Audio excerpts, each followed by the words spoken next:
Welcome back, everyone. Ready for another deep dive? Always. Awesome.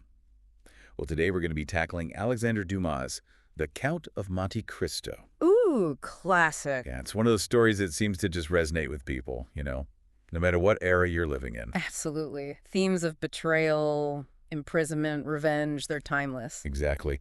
And the journey of our protagonist, Edmond Dantès, is a roller coaster. I mean, talk about a guy who gets the short end of the stick. Right. Starts out, young sailor, on the cusp of becoming captain, got it all. Love, a beautiful fiancée, Mercedes. Seems like life's going pretty well for him. You'd think so, wouldn't you? But then, wham, everything falls apart. Talk about a plot twist. And it's all thanks to the jealousy and scheming of the people he thought were his friends. Dumas does a fantastic job setting this up, by the way. He really does. You've got Danglars eaten up by professional envy, Fernand, head over heels for Mercedes. Yep. Blinded by love. And then you have Villefort, this ambitious prosecutor with a secret he's desperate to keep hidden. A recipe for disaster right there. Totally. And they all play a part in framing Dantes for treason. It's a brutal reminder, isn't it, about how quickly trust can be shattered? Absolutely.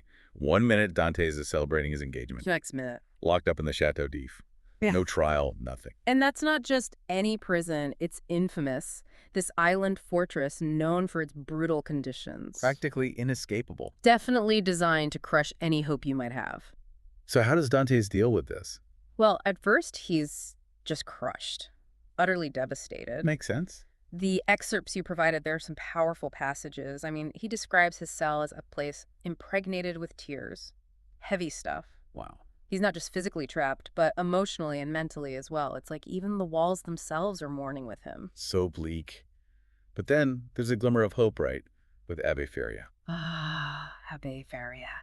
Now things start to get interesting. Tell me about him. Another prisoner, but this guy is a scholar, a mentor figure. Oh, I see. It's almost like that classic hero's journey, you know? Oh, yeah. Protagonist at his lowest point, and then bam, he encounters a wise mentor who helps him rise again. Love it. So their meeting is pure chance.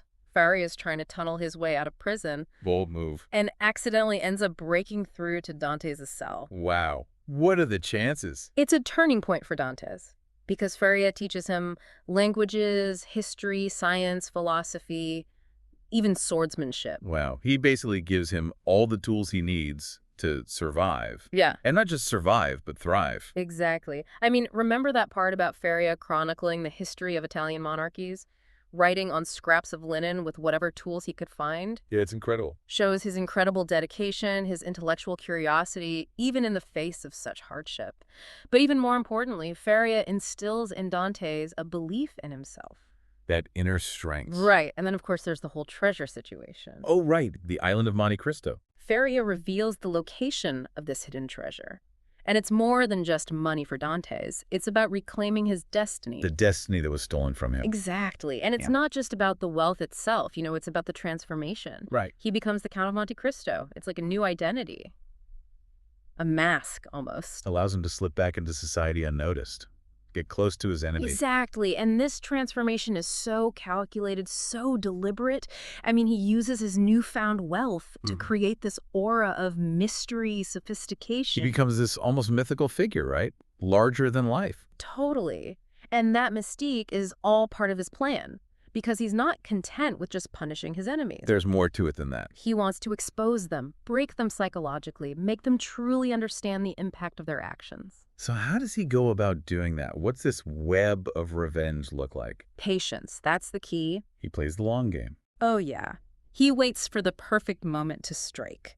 He uses his knowledge of their weaknesses, their secrets, their ambitions against them. It's like watching a master chess player. Every move calculated. Absolutely. There's this incredible restraint in his approach. He's not just lashing out in anger, he's precise, surgical. And all the while, his enemies have no idea who he really is. Right. They're just going about their lives completely oblivious to the fact that the Count of Monte Cristo Is the man they wronged all those years ago. It's delicious irony, isn't it? Oh, totally. Yeah. So walk me through it. How does he take them down? Well, each of their downfalls is tailored to their specific weaknesses. Let's take Danglars, for instance.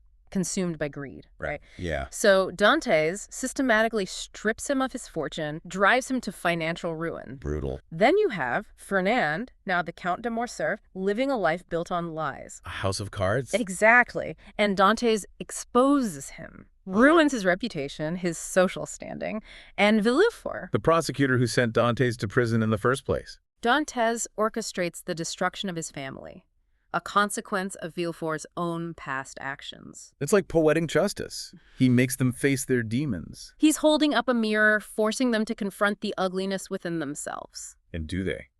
Do they feel remorse? Oh, they're broken, humbled, forced to reckon with the choices they've made. But what about Dantès? Does he find any peace in all of this?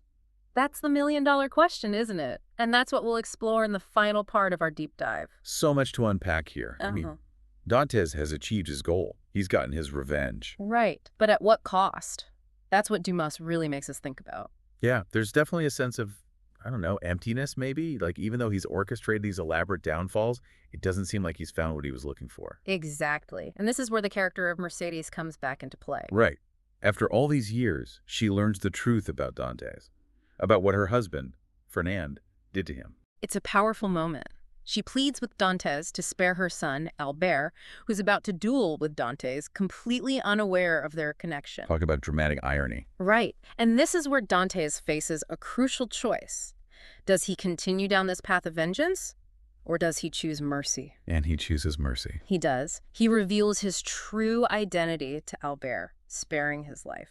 It's a turning point for Dantès. It's like he's finally breaking free from the grip of his past. So after all that planning, all the manipulation, he lets it go. In a way, yes. He realizes that revenge hasn't brought him peace. It's only perpetuated the cycle of pain and suffering. And the ending, how does it all wrap up? Does Dantès find any kind of happiness? The novel ends with Dantès sailing away with Haydée, Haydée, remind me who she is. the daughter of Ali Pasha. Dantès rescued her from slavery years earlier. And significantly, he leaves behind all his wealth, his identity as the Count of Monte Cristo. He chooses to walk away from it all. Wow. So he really does let go of everything. He recognizes that holding on to the past, to that bitterness and desire for revenge, will only poison his future. He's seeking a fresh start, a chance at a life free from the weight of what happened. It's a bittersweet ending, though. He finds some measure of peace, but there's definitely a sense of loss, too.